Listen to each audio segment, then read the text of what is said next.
નમસ્કાર દર્શક મિત્રો, આપણી આ ચેનલમાં આપનો હાર્દિક સ્વાગત છે. તો મિત્રો, આજે આપણે આવનારી પરીક્ષામાં ઉપયોગી થઈ શકે તેવા મહત્વપૂર્ણ ટોપિકની ચર્ચા કરીશું અને તેના લગતા પ્રશ્નોની ચર્ચા કરીશું. તો મિત્રો, આજે આપણે પદ્મ પુરસ્કાર 2024ની ટોપિકની ચર્ચા કરવાના છીએ અને તેને લગતા પ્રશ્નોની ચર્ચા કરીશું. મિત્રો, આ બધા પ્રશ્નો એવા પ્રશ્નો લેવામાં આવે છે કે જે આવનારી પરીક્ષામાં તમને ઉપયોગી થશે અને આ ટોપિકમાંથી જો પ્રશ્ન પૂછાશે તો આ પ્રશ્નોમાંથી તમને પૂછાઈ શકે છે. તો મિત્રો, આજનો પ્રથમ પ્રશ્ન રહેશે, ભારતનું પ્રથમ સૌથી ઉચ્ચ નાગરિક સન્માન કયું છે? ભારત રત્ન, પદ્મ વિભૂષણ, પદ્મભૂષણ કે પદ્મશ્રી? તો આપણો આન્સર થઈ જશે ભારત રત્ન. ભારતનું ત્રીજું સર્વોચ્ચ નાગરિક સન્માન કયું છે? ભારત રત્ન, પદ્મ વિભૂષણ, પદ્મભૂષણ કે પદ્મશ્રી? તો પ્રથમ સર્વોચ્ચ પૂછે તો ભારત રત્ન, બીજું સર્વોચ્ચ પૂછે તો પદ્મ વિભૂષણ, ત્રીજું સર્વોચ્ચ પૂછે તો પદ્મભૂષણ અને ચોથું સર્વોચ્ચ પૂછે તો આપણો આન્સર થઈ જાય પદ્મશ્રી. આપણને પૂછવામાં આવ્યું છે ત્રીજું સર્વોચ્ચ નાગરિક સન્માન કયું છે?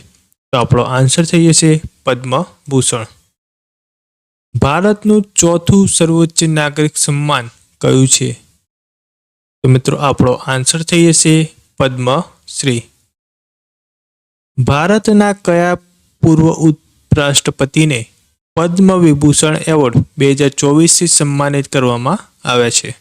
તો મિત્રો, એવા કયા ઉપરાષ્ટ્રપતિ છે જેમને પદ્મ વિભૂષણ એવોર્ડ આપવામાં આવ્યો છે 2024માં? તો શ્રી વેંકૈયા નાયડુ, શ્રી રામનાથ કોવિંદ, શ્રી અટલ બિહારી વાજપેયી કે પછી શ્રી પ્રણવ મુખર્જી? તો આપણો આન્સર થઈ જશે શ્રી વેંકૈયા નાયડુ. પદ્મ એવોર્ડની સ્થાપના ક્યારે કરવામાં આવી હતી? 1980, 1954, 1990 કે પછી 1967? તો આપણો આન્સર થઈ જશે 1954. પદ્મ એવોર્ડના પ્રકાર કયા છે?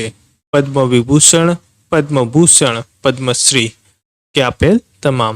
તો આપણો આન્સર થઈ જશે આપેલ તમામ. વર્ષ 2024માં કેટલા લોકોને પદ્મ એવોર્ડ આપવામાં આવ્યા છે? 128, 106, 122 કે 132? તો આપણો આન્સર થઈ જશે 132 લોકોને પદ્મ એવોર્ડ આપવામાં આવ્યા છે. તો મિત્રો, ભારતના રાષ્ટ્રપતિ દ્રૌપદી મુર્મુએ 2024 માટે 132 પદ્મ પુરસ્કારને મંજૂરી આપી છે. પદ્મ વિભૂષણ 5 છે, પદ્મભૂષણ 17 છે અને પદ્મશ્રી 110 છે. એમ ટોટલ 132 પદ્મ પુરસ્કારની મંજૂરી આપી છે.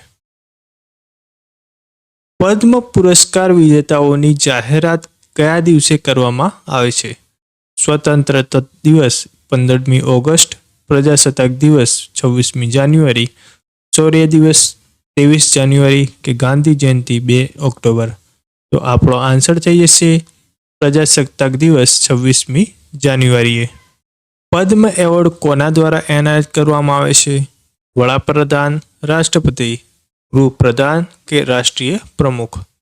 તો આપણો આન્સર થઈ જશે રાષ્ટ્રપતિ. 2024માં કેટલા લોકોને પદ્મ વિભૂષણ એનાયત કરવામાં આવ્યા છે? 4, 6, 5 કે 7?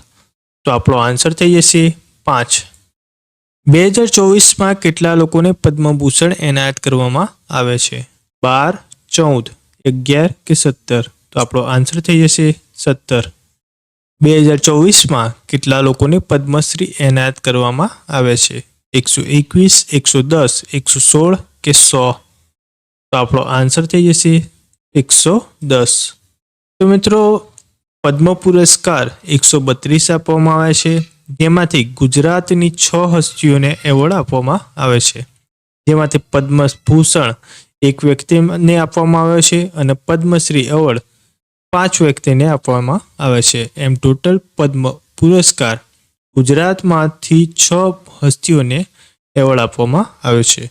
તેમાં પદ્મભૂષણ આપવામાં આવે છે તેવા વ્યક્તિ એક છે, તેમનું નામ છે તેજસ પટેલ, જેમને તબીબી ક્ષેત્રે આ પુરસ્કાર આપવામાં આવે છે. તબીબી ક્ષેત્રે દવા માટે તેમને આ પુરસ્કાર આપવામાં આવે છે. પદ્મશ્રીની વાત કરીએ તો રઘુવીર ચૌધરીને સાહિત્ય ક્ષેત્રે આ પુરસ્કાર આપવામાં આવે છે. ત્યારબાદ યજદી માણેકશા ઇટાલિયને તબીબી ક્ષેત્રે આપવામાં આવે છે. હરીશ નાયકને મરણોપરાંત પુરસ્કાર સાહિત્ય ક્ષેત્રે આપવામાં આવે છે. ત્યારબાદ દયાળ માવજીભાઈ પરમારને તબીબી ક્ષેત્રે આ પુરસ્કાર આપવામાં આવે છે.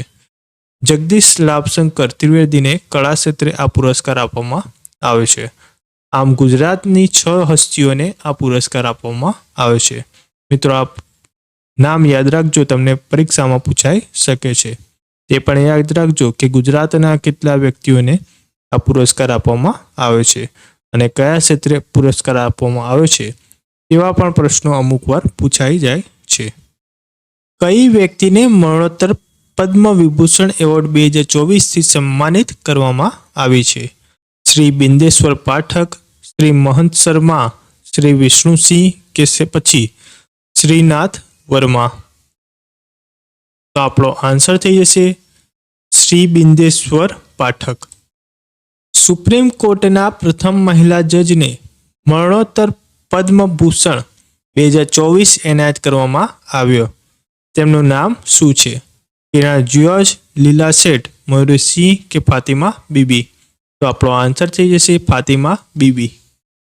કેટલા લોકોને મરણોત્તર પદ્મ એવોર્ડ 2024થી સન્માનિત કરવામાં આવે છે? 9, 10, 26 કે 12? તો આપણો આન્સર થઈ જશે 9. અભિનેતા મિથુન ચક્રવર્તીને પદ્મ એવોર્ડ 2024માં કયા એવોર્ડથી સન્માનિત કરવામાં આવે છે? ભારત રત્ન, પદ્મ વિભૂષણ, પદ્મભૂષણ કે પછી પદ્મશ્રી? તો આપણો આન્સર થઈ જશે પદ્મભૂષણ. 2024માં પદ્મભૂષણ એવોર્ડથી સન્માનિત થનાર એકમાત્ર વિદેશી કોણ છે? Young Liu, Taiwan, Nelson Mandela, દક્ષિણ આફ્રિકા, હિમાકુ તેહ, ચીન કે પછી શી જિનપિંગ, ચીન? તો આપણો આન્સર થઈ જશે યંગ લિયુ, તાઇવાન. ભારતની પ્રથમ મહિલા હરિકથા ગાયિકાનું નામ શું છે જેમને 2024 માટે પદ્મશ્રી એવોર્ડથી સન્માનિત કરવામાં આવે છે? ઉમા મહેશ્વરી ડી, ઉમા ભારતી, રેવતી ચૌધરી કે મીના રોય? તો આપણો આન્સર થઈ જશે ઉમા મહેશ્વરી ડી. 2024માં કયા ટેનિસ સ્ટાર ખેલાડીને પદ્મશ્રીથી સન્માનિત કરવામાં આવ્યા છે? પીવી સિંધુ તેલંગાણા, સાન્યા નેહવાલ હરિયાણા, જોશના ચિનપ્પા તમિલનાડુ કે રોહન બોપન્ના કર્ણાટક? તો આપણો આન્સર થઈ જશે રોહન બોપન્ના કર્ણાટક. ટેનિસ સ્ટાર છે તેમને આ પદ્મશ્રી એવોર્ડથી સન્માનિત કરવામાં આવ્યા છે. 2024માં કયા રાજ્યે સૌથી વધુ પદ્મ એવોર્ડ જીત્યા છે? મહારાષ્ટ્ર, બિહાર, ઉત્તર પ્રદેશ કે હરિયાણા? તો આપણો આન્સર થઈ જશે મહારાષ્ટ્ર. પદ્મ એવોર્ડમાં કેટલી રોકડ રકમ આપવામાં આવે છે? 1 કરોડ, 50 લાખ, 10 લાખ કે રોકડ રકમ અપાતી નથી? તો આ એવોર્ડમાં કોઈ પણ રોકડ રકમ અપાતી નથી. કયા વર્ષમાં પદ્મ એવોર્ડ આપવામાં આવ્યો ન હતો? 1979, 1978, 1993 થી 1997 કે આપેલ તમામ? તો મિત્રો, આપણો આન્સર થઈ જશે આપેલ તમામ. 1978માં પણ નહોતો આપ્યો, 1979માં પણ નહોતો આપ્યો અને 1993 થી 1997માં પણ આ એવોર્ડ આપવામાં આવ્યો નથી. પદ્મ વિભૂષણ એવોર્ડ મેળવનાર પ્રથમ ખેલાડી કોણ છે?